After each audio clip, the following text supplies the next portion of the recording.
Start. আজকে হচ্ছে আমরা এখন হচ্ছে স্ফেয়ার অর্থাৎ ইউনিফর্ম স্ফেয়ার একটা গোলকের মোমেন্ট অফ ইনারশিয়া বের করব। গোলকের মধ্যবিন্দু দিয়ে হচ্ছে অক্ষটা যাচ্ছে। এখন গোলক কি? গোলক কিন্তু হচ্ছে এটা আমরা যেহেতু বলছি ইউনিফর্ম স্ফেয়ার, অর্থাৎ গোলকের প্রত্যেকটা অংশে এর ঘনত্ব মানে রেডিয়াস ইচ এন্ড এভরিথিং সমান হবে। তো এটা আমরা ফুটবল ধরতে পারবো না, কারণ ফুটবল হচ্ছে ফাঁপা। আমরা এটাকে ধরতে পারি হচ্ছে একটা মার্বেল ধরতে পারি। যেমন মার্বেল ছোট একটা, আমরা একটা বড় একটা মার্বেল ধরলাম। তো মার্বেলের মোমেন্ট অফ ইনারশিয়া বের করবো, মার্বেলটার মাঝখান দিয়ে হচ্ছে এক্সিসটা যাচ্ছে, এই এক্সিসের সাপেক্ষে আমরা মোমেন্ট অফ ইনারশিয়া বের করবো। তো এখন এইটা হচ্ছে মার্বেল, আমরা সেম এর আগের বারের মতো ছোট্ট একটা অংশ কেটে নিব, ডিএক্স পুরুত্বের একটা অংশ মার্বেলটা থেকে কেটে নিব। এখন মার্বেলটা থেকে যদি ডিএক্স পুরুত্বের একটা অংশ কেটে নিই, এটা দেখতে কেমন হবে? এটা অনেকটা একটা ক্যাসেটের মতো হবে না? তো এটা কিন্তু চাকতি হবে না, সেটা মনে রাখবো। যদি এটা ফুটবল হতো তাহলে এটা যদি কাটতাম তাহলে কিন্তু রিং হতো, কিন্তু এখন কি হবে? এটা চাকতি বা ক্যাসেটের মতো হবে। তো এই আমরা প্রথমে কি করব, এই ডিএক্স পুরুত্বের এই ক্যাসেটের আমরা মোমেন্ট অফ ইনারশিয়া নির্ণয় করব, এবং এইটার মোমেন্ট অফ ইনারশিয়াকে যদি আমরা ইন্টিগ্রেশন করি তাহলে তো পুরোটা মার্বেলের মোমেন্ট অফ ইনারশিয়া আমরা পেয়ে যাব। তো আমরা একটা মার্বেল আঁকলাম, আঁকার পরে মার্বেলটার ব্যাসার্ধ ধরে নিলাম ক্যাপিটাল আর। আর সেন্টার অফ মাস থেকে এক্স দূরত্বে আমরা ডিএক্স পুরুত্বের একটা অংশ কেটে নিলাম, অর্থাৎ এটা হচ্ছে চাকতিটা। চাকতিটা কিন্তু এভাবে আছে, 3D হিসেবে আমি বুঝাচ্ছি, এটা তো 2D তল, তো আমরা 3D ভাবে কিন্তু আঁকা যাচ্ছে না। তো এক্স দূরত্ব, ডিএক্স পুরুত্বের এবং স্মল আর ব্যাসার্ধের একটা চাকতি কেটে নিলাম। তো আমাদের এখন মেইন টার্গেট হচ্ছে এই চাকতির মোমেন্ট অফ ইনারশিয়া বের করব, তারপর ইন্টিগ্রেশন করলে পুরোটা মার্বেলের মোমেন্ট অফ ইনারশিয়া চলে আসবে। তো এখন আমরা মোমেন্ট অফ ইনারশিয়ার জন্য আমরা মোমেন্ট অফ ইনারশিয়ার সূত্র শিখেছিলাম I is equal to M R square. এখন এম আর স্কোয়ারে এম হচ্ছে ভর, আর হচ্ছে দূরত্ব।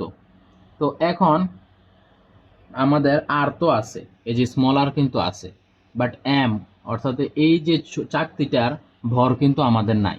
তো এখন আমাদের ভর বের করতে হলে কি কি লাগবে? আমরা একটা সূত্র সূত্র শিখেছি, rho is equal to M by V. ঠিক আছে? তো এম কি? এম হচ্ছে রো ভি, অর্থাৎ এই সূত্র থেকে আমরা চাকতির ভর নির্ণয় করব। যেহেতু এটা অতি ক্ষুদ্র পুরুত্বের, তো সুতরাং অতি ক্ষুদ্র ভর হবে, অতি ক্ষুদ্র আয়তন হবে, অর্থাৎ DM is equal to rho DV, এই সূত্রটা। তো এখন ডিএম নির্ণয় করার জন্য আমাদের রো লাগবে আর ডিভি অর্থাৎ আয়তন লাগবে।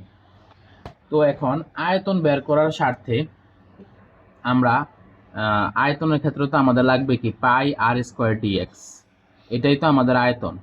তো আয়তনের সূত্র হচ্ছে, এটা কিন্তু চাকতির আয়তনের সূত্র, পাই আর স্কোয়ার ডিএক্স। তো এখানে আমরা স্মল আরটা প্রয়োজন। দেখো এখানে হচ্ছে আমরা একটা সমকোণী ত্রিভুজ পাচ্ছি। এই সমকোণী ত্রিভুজের আমরা পিথাগোরাসের সূত্র অনুযায়ী কি জানি? অতিভুজ স্কোয়ার ইজ ইকুয়াল টু লম্ব স্কোয়ার যোগ ভূমি স্কোয়ার, অর্থাৎ capital R square is equal to small R square যোগ এক্স স্কোয়ার। তো এখান থেকে আমাদের স্মল আর লাগবে। স্মল আরটা কিভাবে আসবে? আর স্কোয়ার যদি এদিকে আনি, আর capital R square minus x square. তো স্মল আর কি হবে? Root over of r square minus x square. এটাই আমরা এখানে পেয়েছি, small r is equal to root over of capital R square minus x square. তো ভলিউম অফ দ্য ডিস্ক অর্থাৎ চাকতির ঘনত্ব, চাকতির আয়তনের সূত্র, এটা তো মুখস্থের বিষয়। Dv is equal to pi r square dx. Pi তো পাইয়ের জায়গায়, আর আর স্কোয়ারের মানটা বসে দিলে রুটটা চলে যাবে, অর্থাৎ আর স্কোয়ার মাইনাস এক্স স্কোয়ার থাকবে, আর ডিএক্স এর ডিএক্স। তো আমরা ডিভি ইজ ইকুয়াল টু এটা পেলাম। এখন আমরা যে সূত্রটা পেয়েছিলাম DM is equal to rho DV, তো এখানে ডিএম আমরা পেয়ে গেছি, আর রো তো আমরা ঘনত্বটা ধরে নিয়েছি, রো হচ্ছে ঘনত্ব। এখন moment of inertia of the disc উঠবে, অর্থাৎ কি? চাকতির মোমেন্ট অফ ইনার্শিয়া। চাকতির মোমেন্ট অফ ইনার্শিয়ার সূত্র হচ্ছে, এটা মুখস্থ, হাফ এম আর স্কোয়ার। তো যেহেতু অতি ক্ষুদ্র পুরুত্বের জন্য অতি ক্ষুদ্র ভরের মোমেন্ট অফ ইনার্শিয়া হবে অতি ক্ষুদ্র moment of inertia dI, half m R square. তো এখন dm is equal to rho dv, rho dv, আর আর স্কোয়ার তো আমরা পেয়েছিলাম আর capital R square minus x square. এই যে r square is equal to, আমরা এখানে পেয়েছি r square is equal to capital R square minus x square. তো এখন আমরা ডিভি এর মানটা বসাবো। এর আগের পৃষ্ঠায় যে আমরা ডিভি এর মান বসাইছিলাম, তো ডিভি এর মান কি? Rho pi into r square minus x square into dx into এই যে r square minus x square. এখানে দুইটা r square minus x square আছে, গুণ দিলে হোল স্কোয়ার হয়ে যাবে। তো এখন pi rho by 2 R square minus x square whole square into dx, আমরা ডি আই পেয়ে গেছি। এখন আমাদের কি করতে হবে, ইন্টিগ্রেশন করলে তো আমরা সম্পূর্ণ আই পেয়ে যাব। তো সম্পূর্ণ আই পাওয়ার ক্ষেত্রে দেখুন ইন্টিগ্রেশন করলাম। তো ইন্টিগ্রেশনের ক্ষেত্রে আমাদের হচ্ছে, আমরা এর আগে বলেছি ইন্টিগ্রেশনে হচ্ছে যে ধ্রুবক সংখ্যাগুলো সামনে চলে আসে। তো পাই রো বাই 2 তো হচ্ছে ধ্রুবক, এটা সামনে চলে আসলো। তা আমাদের হচ্ছে শুধু এই অংশটা হচ্ছে ইন্টিগ্রেশন হবে। তো ইন্টিগ্রেশন করার ক্ষেত্রে আমাদের লিমিট নিতে হবে। লিমিট নিয়েছে 0 থেকে আর, অর্থাৎ 0 থেকে আর নিলে কি হবে, এই অংশটুকু অর্থাৎ অর্ধ গোলক আসলো, বাট আমাদের তো পুরোটা লাগবে। এই জন্য সামনে আমরা 2 দিয়ে গুণ দিয়ে দিলাম, যেহেতু 0 থেকে আর হচ্ছে অর্ধ গোলক। যদি আমরা এদিকেও আর নিতাম অর্থাৎ মাইনাস আর থেকে আর দিতাম, তাহলে 2 দিয়ে গুণ দেওয়া লাগতো না। কিন্তু 0 থেকে আর ব্যাসার্ধ নেওয়াতে আমাদের অর্ধ গোলক কাভার হচ্ছে, আমাদের পুরোটা গোলকের মোমেন্ট অফ ইনারশিয়া প্রয়োজন। এই জন্য 0 থেকে আর নিয়ে সামনে 2 দিয়ে গুণ দিয়েছি আমরা, এই যে সামনে 2 দিয়ে গুণ দিয়েছি। তো এখন এই 2 সামনে কাটা যাবে, 0 থেকে আর আমরা রাখলাম। এখানে a square minus b square a minus b whole স্কোয়ারের সূত্র পড়েছি, a square minus 2ab plus b square.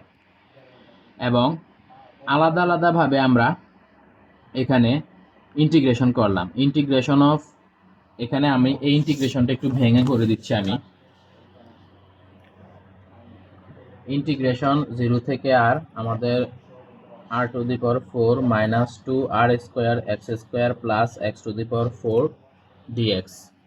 এখন আমরা আলাদা আলাদাভাবে করব 0 থেকে আর।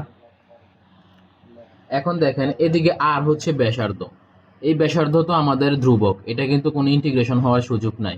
এখানে আমাদের চলক কি এক্স, চলক এক্স কেন, কারণ আর তো ধ্রুবক, আর ব্যাসার্ধ আমাদের প্রশ্নে দেওয়া থাকবে। বাট এই এক্সটা আমরা এতটুকু দূরত্ব আমরা কাটতে পারতাম, চাকতিটা এতটুকু দূরত্ব কাটতে পারতাম, এটা কিন্তু চলক, এটা ধ্রুবক না, এটা ভেরিয়েবল। তো এই জন্য ভেরিয়েবলের একমাত্র আমরা ইন্টিগ্রেশন করতে হবে। সুতরাং আর টু দি পাওয়ার 4 সামনে চলে আসলো, আর টু দি পাওয়ার 4 এর সাথে কিছু নেই, 1 আছে, তো আমরা 1 দিলাম ডিএক্স মাইনাস এই যে 2 আর স্কোয়ার ধ্রুবক, 2 আর স্কোয়ার সামনে চলে আসলো, ইন্টিগ্রেশন অফ 0 থেকে r x square dx plus এখানে শুধু এক্স টু দি পাওয়ার 4 আছে, ইন্টিগ্রেশন অফ 0 থেকে r x to the power 4 dx. তো এখন দেখেন আমরা ইন্টিগ্রেশনের সূত্র কি জানি, integration of x to the power n dx হবে x to the power n plus 1 by N plus 1। তো ঠিক সেম ভাবে এখানে হবে, দেখেন 0 থেকে আর 1 মানে কি, যে কোনো কিছুর উপরে যে কোনো কিছুর পাওয়ার যদি 0 হয় তাহলে 1 হয় না, এক্স টু দি পাওয়ার 0 তো 1, তো আমরা 1 এর জায়গায় আমরা এক্স টু দি পাওয়ার 0 লিখতে পারি dx minus 2 R square integration of 0 থেকে r x square dx plus integration of 0 থেকে r x to the power 4 dx. তো এখন দেখেন এক্স টু দি পাওয়ার 0 আছে এখানে, তো 0 রে আমরা কি লিখতে পারি, আমাদের সূত্র তো হচ্ছে x to the power n plus 1, এখানে এন আছে 0, তো 0 প্লাস 1 কি 1 হবে, x to the power 1 by N plus 1, অর্থাৎ 0 প্লাস 1 হবে 1, আর